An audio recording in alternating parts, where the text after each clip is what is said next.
The horns blared at Augusta National. The final round was over. Rory McIlroy had just slipped on his second consecutive green jacket, joining an exclusive group of legends Nicklaus, Faldo and Woods as back-to-back Masters champions. It was a moment of pure historic greatness. But in the locker room, not everyone was celebrating.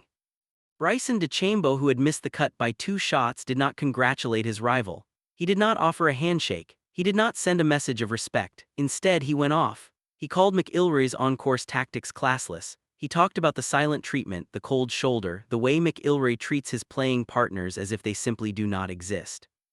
And now, with the Masters trophy still warm in McIlroy's hands, the golf world is choosing sides. Is Rory McIlroy simply a champion doing what champions do? Or has he crossed a line that goes beyond acceptable competitive behavior? And has Bryson DeChambeau finally said what many players were thinking but nobody was willing to say out loud? 2 years of tension. The rivalry between Rory McIlroy and Bryson DeChambeau did not begin at this Masters. It has been building slowly and quietly for 2 full years. It started at the 2024 U.S. Open at Pinehurst. DeChambeau stole a victory in dramatic fashion as McIlroy missed 2 short putts on the final holes that would have given him the championship. It was one of the most painful defeats of McIlroy's career. The wounds from that day never fully healed. The tension escalated significantly at the 2025 Masters, when the two were drawn together in the final pairing on Sunday, the most pressure-filled situation in golf. That day, McIlroy employed a mental strategy that DeChambeau later described as deeply cold. He wore AirPods until the exact moment he stepped onto the first tee. He avoided eye contact for the entire round. He refused to engage in any conversation whatsoever. For 18 holes at Augusta National, playing alongside one of the biggest names in the sport, Rory McIlroy treated Bryson DeChambeau as if he was completely invisible. The incident on the 9th green. The most dramatic moment of that 2025 final round came on the 9th green, and it told you everything you needed to know about how McIlroy operates when the championship is on the line. Both players had hit outstanding approaches, leaving themselves birdie putts from between 12 and 15 feet. A small dispute arose over who was farther from the hole and therefore had to putt first. DeChambeau suggested a simple solution: toss a tee into the air and let it point to whoever should go. McIlroy refused. "I'm like, no, this is the final round of the Masters. This isn't some casual game on a Tuesday afternoon somewhere," McIlroy later recounted in an Amazon documentary. He was completely serious. When DeChambeau suggested the tee toss a second time, McIlroy offered his own alternative without any warmth in his voice. "Why don't we get someone to come and measure the distance properly?" DeChambeau backed down immediately. No, it's fine, you can go anyway, I don't care." McIlroy hold the putt. DeChambeau missed his. The momentum swung decisively in that moment. McIlroy went on to win the 2025 Masters in a playoff. DeChambeau finished outside the top 5. After the round, DeChambeau made no secret of how the experience had felt. "Rory wouldn't talk to me, not a single word," he said. "I get being focused, I understand that completely, but that's just not me. It felt genuinely cold out there." McIlroy was completely unapologetic in his response. "I wasn't there to be his mate, I was there to win the Masters. If he wanted a conversation, he should have booked a lunch." The 2026 Masters history repeats. Fast forward to the 2026 Masters. DeChambeau missed the cut by 2 shots. McIlroy went on to win his second consecutive green jacket and cement his place among the all-time greats of the sport. The contrast between the two men could not have been more complete or more painful for DeChambeau. Sources close to him confirmed the word he used afterward to describe McIlroy's approach: classless. The silent treatment. The refusal to acknowledge his playing partner as a human being. The way McIlroy treats the final round of a major like a private solo practice session where nobody else on the course actually exists. And it was not only DeChambeau who noticed this pattern. Cameron Young, who was paired with McIlroy in the final group on Sunday at the 2026 Masters, confirmed that the defending champion barely spoke a single word to him during the entire round. "I'm not someone who talks a huge amount to begin with," Young said carefully. "And I don't think he really wanted to talk to me either. We don't wish anything poorly on the guy, but we are playing against each other. I'm not trying to make best friends out there." The comments from Young echoed almost exactly what DeChambeau had said 12 months earlier. And for those who have followed McIlroy's career closely over the years, the pattern is consistent and unmistakable. When the stakes are at their absolute highest, the conversation stops.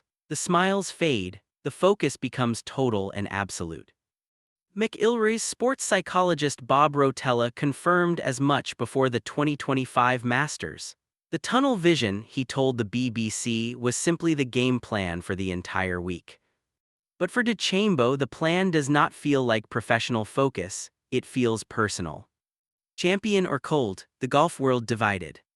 The classless label is now sticking in the public conversation, and the golf world is genuinely and deeply divided. One side sees McIlroy's approach as the pure mark of a champion, the ability to completely shut out everything and everyone around you, the killer instinct that separates the great players from the truly legendary ones, the total absence of sentiment when the trophy is at stake. By this reading, McIlroy is not being disrespectful, he is simply being a champion at the highest possible level. The other side sees it very differently. They see it as a refusal to acknowledge the basic humanity of the people competing alongside him. A coldness that borders on arrogance. A deliberate strategy of psychological warfare that, while not against any written rule, violates an unwritten code of respect between competitors. The debate has exploded across social media. Fans are taking sides loudly. Fellow players are weighing in carefully, and McIlroy, true to his nature in these situations, says nothing. "I don't know what he was expecting," McIlroy had said after the 2025 Masters. "We are trying to win the Masters. I am not going to try to be his best friend out there." The answer in 2026 is the same, the silence is the same, and the controversy continues growing. The preparation controversy, was it an unfair advantage? But the feud between DeChambeau and McIlroy is only one part of the story coming out of Augusta this year, because McIlroy's victory has also triggered a completely separate and equally heated debate. It started with something McIlroy said in the media center after winning. He was asked about his preparation for the tournament. His answer was honest, perhaps too honest for his own comfort. "I honestly just don't like the 3 tournaments leading up to this event," McIlroy said, explaining why he had skipped the Houston Open, the Valero Texas Open, and the WGC match play entirely. "I did a couple of days where I dropped Poppy off at school, flew up here, played a round, landed back home, and had dinner with her." He continued, almost casually, "The more time I could spend up here, the better. I joked last week going into this week, this place feels like my home course. I haven't really played anywhere else in the last 2 or 3 weeks." The reaction from the golf public was immediate and sharp. Fans who had been celebrating McIlroy's historic back-to-back victory suddenly turned on him. The man who had spent years positioning himself as one of the moral voices of professional golf was now being accused of exploiting the system in a way that felt fundamentally unfair. The backlash. Social media exploded with criticism that ranged from frustrated to genuinely angry. One fan called it one of the most undeserved Masters wins in recent history, pointing out that McIlroy had essentially played Augusta National every day for a month before the tournament began. Another accepted that McIlroy had not technically broken any written rule, but strongly questioned how far he had pushed the boundaries of what felt right. The suggestion was that flying privately to Augusta for unlimited practice rounds while other competitors were grinding through tournaments in Texas created a competitive advantage that was real even if it was not illegal. A third observer put it less angrily but with clear unease. "Something about it just felt strange," they said, "not wrong exactly, just strange." The underlying argument being made is a nuanced one and genuinely difficult to dismiss. When one player is able to completely saturate himself in the specific details, slopes, speeds, and subtleties of one golf course for weeks before the tournament while other players either cannot afford to or simply choose not to, the competition feels different. Even if the rulebook remains technically intact, the playing field feels uneven in a way that is hard to quantify but easy to sense. The defense. The defense of McIlroy from fellow players and commentators was strong and largely convincing. Several players pointed out the most basic and straightforward fact: every single player who qualified for the Masters had exactly the same opportunity to go to Augusta early and practice as many rounds as they wanted. The course was available to all of them. McIlroy simply chose to use that opportunity more aggressively than anyone else. Fellow PGA Tour professional Michael Kim was one of McIlroy's most vocal public defenders. He pointed out that course knowledge only takes you so far, and that plenty of golfers have far more accumulated experience at Augusta than McIlroy has. Justin Rose, for example, has made 21 Masters starts compared to McIlroy's 18.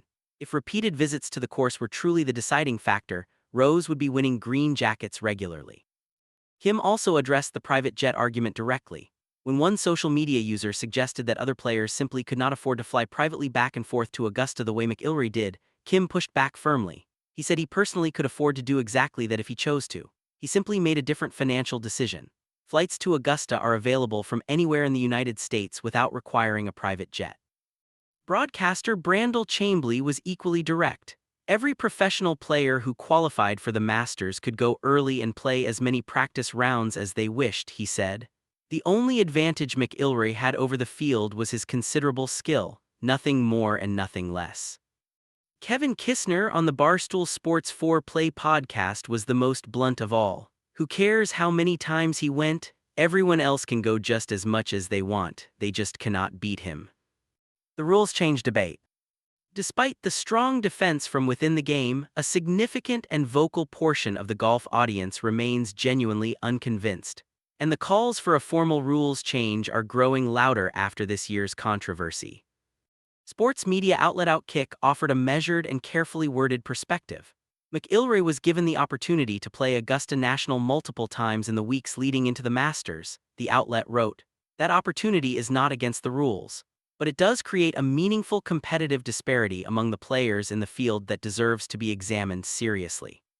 The comparison to Tiger Woods was inevitable. Woods was also famous for playing a limited schedule in his prime years, skipping the same warm-up events that McIlroy bypassed this year and using Augusta's pre-tournament access for preparation. However, there is no verified public record of exactly how many practice rounds Woods played before any specific Masters, which makes a direct comparison difficult. The central question that the golf world is now openly debating is this: should Augusta National consider placing formal limitations on when players can play the course in the weeks leading up to the tournament? Should all players receive equal and limited access in the final stretch before the Masters begins? Would that level the playing field in a meaningful way? These are not easy questions. They touch on tradition, on the historic relationship between past champions and the club, and on the fundamental question of what fairness means in elite professional sport. What McIlroy's victory actually means. Rory McIlroy's back-to-back Masters victories will be remembered as one of the genuinely great achievements in the history of the sport. Only 4 men have ever done it. He is now in the company of Jack Nicklaus, Nick Faldo, Tiger Woods, and nobody else. That is a remarkable and undeniable fact. But the controversy surrounding both his on-course behavior toward playing partners and his extensive pre-tournament preparation will also be remembered. The questions these issues raise will not simply disappear with time. Should past champions receive special access and privileges that other players do not have in the same way? Does that access create a genuine competitive advantage that affects the fairness of the outcome? Should Augusta National modernize its policies to ensure that all players compete on a more level playing field in terms of preparation? For McIlroy himself, the victory is complete validation. He prepared in the way he believed was best. It worked perfectly. He is a 2-time consecutive Masters champion and a confirmed legend of the game. I felt prepared, he said simply. I felt prepared that wherever I hit it on the golf course, I knew what to do, I knew where to miss, I was comfortable with all the shots around the greens. But for those who watched him fly private jets to Augusta while other competitors were grinding through tournaments in Texas in the same weeks, the victory carries a complicated feeling. Not tainted. Nobody is seriously calling it tainted, but different. Unsettling in a way that is real even if it is difficult to articulate precisely. The bigger picture. 2 separate controversies, 1 common theme. The feud with DeChambeau raises questions about the human side of elite competition, about respect, about the unwritten codes between competitors, about where intense professional focus ends and genuine coldness begins. The preparation controversy raises questions about fairness, access, and whether the rules governing the world's most prestigious golf tournament are truly fit for purpose in the modern era. McIlroy has answered both controversies in the same way, with silence, with confidence, and with results. The green jacket is on his shoulders, the trophy is in his hands. The history books have recorded his name alongside the greatest the sport has ever produced. But the questions about how he got there, both on the course and off it, will follow him for years to come. And the golf world, deeply divided and passionately engaged, will keep asking them. The conversation is far from over.